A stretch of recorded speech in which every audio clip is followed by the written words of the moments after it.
Game. Kukwento lang ako. Nakaraan.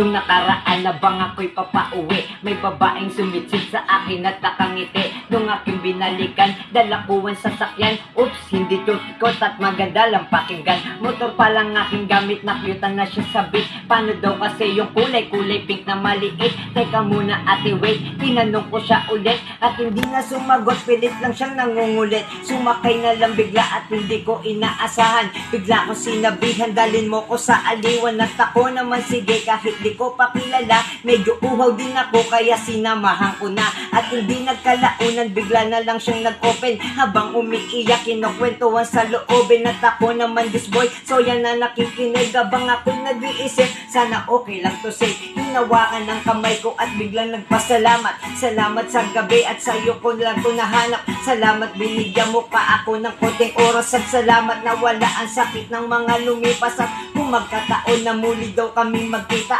hayaan ko lang daw siya na bumawit ng tiwala. At ang sabi ko na lang na mag-iingat ka palagi. Basta nandito lang ako kahit anong mangyari. Yeah, salamat. Lang ko.